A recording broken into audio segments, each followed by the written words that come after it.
Саламатсыздарбы, кутмандуу күнүңүздөр менен. Бүгүнкү чыгарылышта биз сиздер менен жакшы ата-эне болуунун сырлары жөнүндө ой бөлүшөбүз. Андыктан алдыңкы мүнөттөрдө биз менен чогуу болуңуздар. Ата-эне болуу оңой, бирок баары эле жакшы ата-эне болуу баарынын колунан келе бербейт. Жакшы ата-эне болууга жардам берген бир нече кеңештер. Ачууланып тынчсызданбаңыз. Канчалык жумшак жана токтоо болсоңуз, балаңыз ошончолук сабырдуу өсөт. Алдабаңыз. Тамак жесең чоң энеңдин үйүнө алып барам дедиңизби, алып барыңыз. Же андай убада бербеңиз. Балага берген убаданын үстүнө туруу маанилүү. Ошондо ал сизге ишенет жана талаптарыңызды оңой аткара алат. Урбаңыз. Баланы сабагандан өткөн жаман нерсе жок.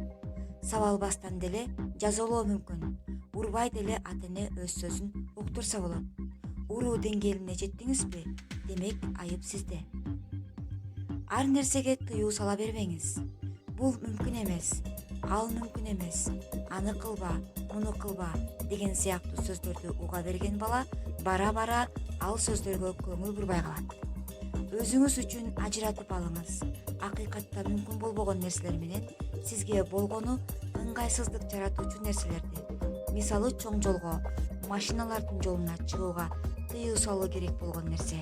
Кумда жаңы кийимди ойноо сизге ыңгайсыздык жаратуучу нерсе. Чын эле мүмкүн болбогон нерселерге тыюу салыңыз. Сизге ыңгайсыздык кылган нерселерге болгон мамилеңизди өзгөртүңүз.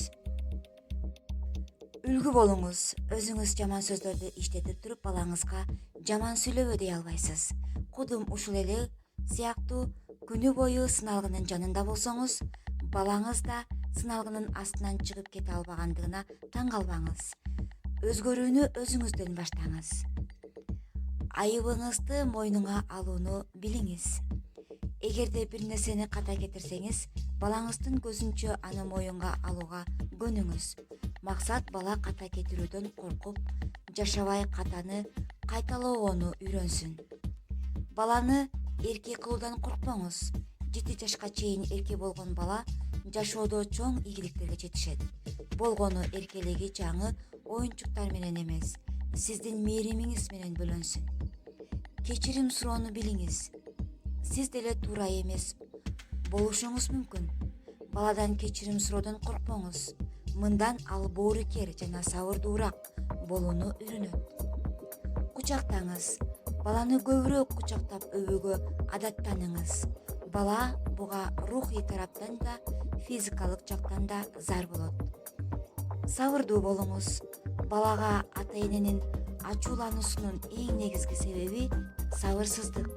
Эгер сиз балаңыздын иш-аракетине, жумушуна, окуусуна, жүрүм-турумуна бир аз сабырдуулук менен мамиле кылсаңыз, ал сизди бир гана сүйүндүрүп жатканын сезесиз.